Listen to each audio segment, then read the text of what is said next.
Good evening, visitors. Welcome to the Australian War Memorial's last post ceremony. My name is Craig Burrell, and joining us today from the Australian Army is Lieutenant Colonel Francois Nazaic. We welcome the veterans who have served, those that are still serving, and the families that love and support them. We acknowledge the members of RSL and Services Clubs Associations, RSL Victoria, and RSL Queensland, who are watching the broadcast of this ceremony across Australia.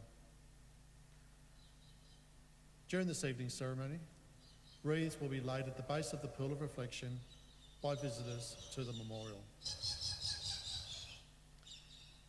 If you are able, please stand and join in singing the national anthem.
The Australian War Memorial was the vision of Charles Bean, Australia's First World War official historian.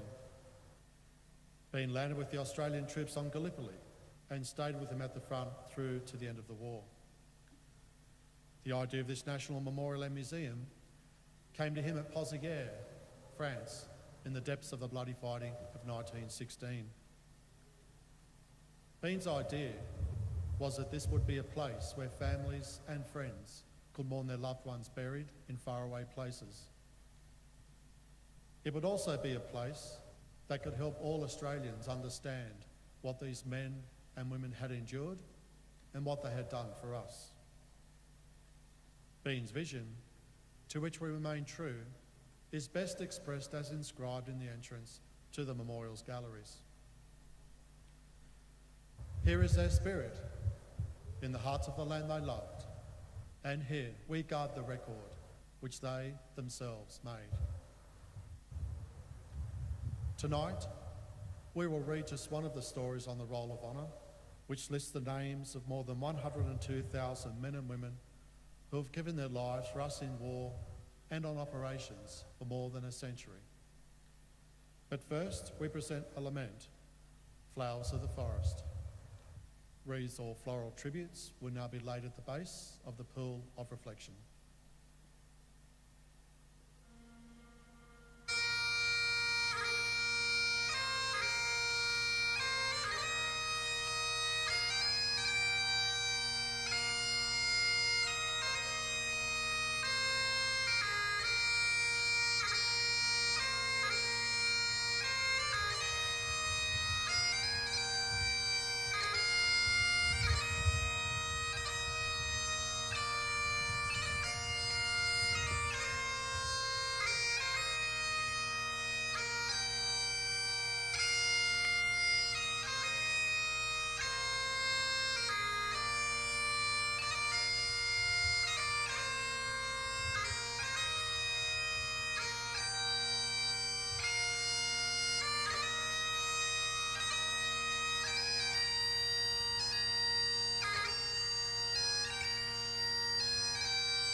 Today, we remember and pay tribute to Lance Corporal William Herman Zimmer.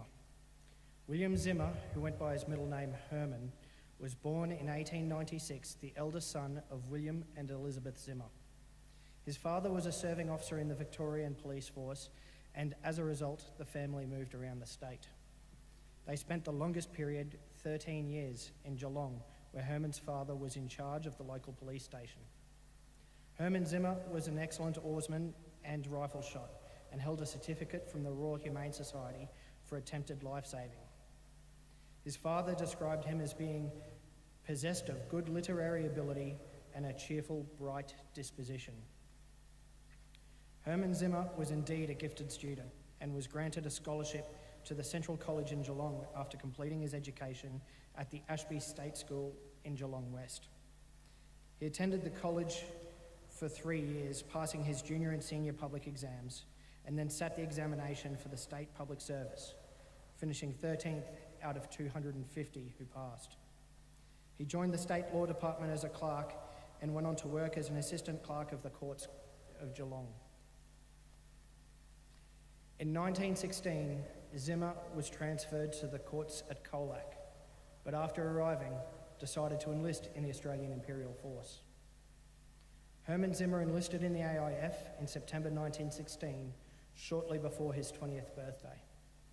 He underwent a period of training in Australia before leaving the following December for active service overseas with reinforcements to the 57th Battalion. He proved an able soldier after arriving in England, and in June 1917 was sent to Tidworth to attend the School of Musketry. He qualified from the course with first-class honours and reportedly stayed on as an instructor for some time.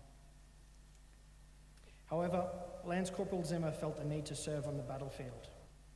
Although he could have continued as an instructor in England, he chose to be transferred to France. Arriving on the Western Front in October 1917, he spent the following winter rotating in and out of the front line with his battalion. His commanding officer, Captain Keyes, described him as one of our most promising NCOs who had been noted for further promotion. The winter was hard on Herman Zimmer's health, and he suffered from a number of different problems in the spring, which led to him spending time in hospital. In early May 1918, he was well enough to rejoin his battalion, just as the German spring offensive was slowing and the Allies were about to take up the attack. On the 17th of July 1918, the 57th Battalion were in the rear lines at Ribeaumont. A working party of 3 officers and 150 other ranks, including Lance Corporal Zimmer, was sent into the front line in the morning, charged with connecting 2 posts in the front line in preparation for a raid on the Germans opposite. However, the party neared its position. It came under heavy German artillery bombardment and could not continue the work. Instead, the men in the party scattered along the embankment, taking what cover they could. Zimmer's mate, Corporal Bray, later wrote, "I was lying about 4 yards to the right of Bill, as we called Herman. He had been fighting there for about 10 minutes, with shells bursting all around us, when just in front of Bill there was a blinding flash, and sticks and earth flew in all directions. A few minutes later, I went back to the spot, only to find that, in the space of a few seconds, I had lost my greatest friend and companion. A more sudden death could not have occurred." William and Elizabeth Zimmer, having moved to Casterton since Herman's enlistment, received many letters of condolence for the loss of their son. Among them, Lieutenant Dixon wrote that Zimmer was very popular with his comrades and had the confidence of his officers. His death is a decided loss to the company. Private McCockerell wrote, "I too felt the loss of your son, my mate, and thus can better realise how great the blow will be to you." Zimmer touched the lives of more than his fighting comrades. Chaplain Charles Rogers recalled, "At one of my recent communion services, your dear boy was present. It is indeed hard to lose so thoughtful and promising a son." Mrs. Clark, with whom Zimmer boarded while in England, wrote, "Bill, as he was always called here, was a son to be proud of, for he was as straight, honourable and godly as any man could be. May God give you comfort and healing. William Herman Zimmer was buried in the communal cemetery extension at Ribermont, where he lies today under the words, "I fought a good fight, I finished my course, I kept the faith." He was 21 years old. His name is listed on the Roll of Honour on my right, among almost 62,000 Australians who died while serving in the First World War. His photograph is displayed today beside the pool of reflection. This is but one of many stories of service and sacrifice told here at the Australian War Memorial.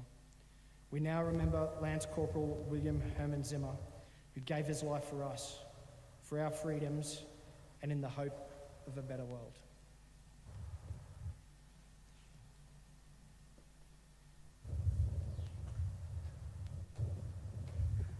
Please stand for the reading of the oath and the sounding of the last post.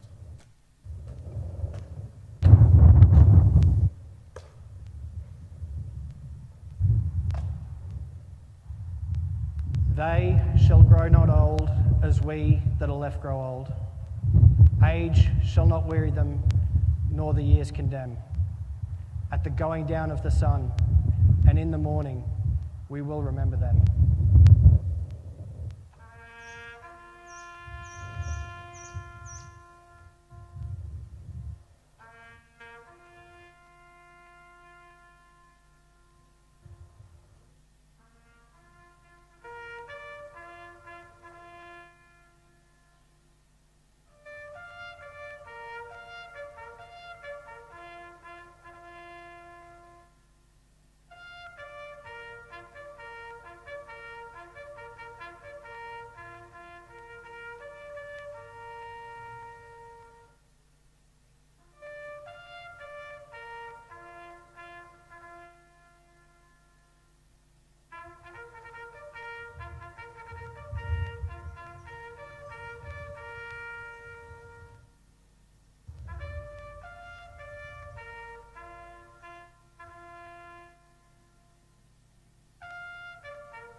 Lest we forget.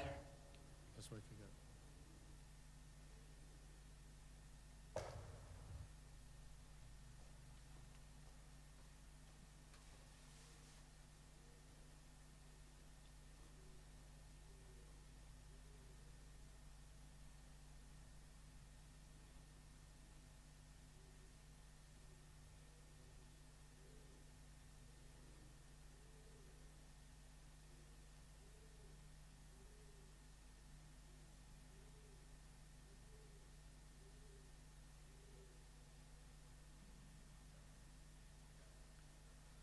We leave you this evening with the words of the memorial's founder, Charles Bean. Many men lying out there at Pozières or in the low scrub of Gallipoli with his poor, tired senses barely working through the fever of his brain, has thought in his last moments, well, it's over. But in Australia, they will be proud of this. Ladies and gentlemen, that concludes the last post ceremony. We thank you for visiting the Australian War Memorial, and we wish you all a very good evening.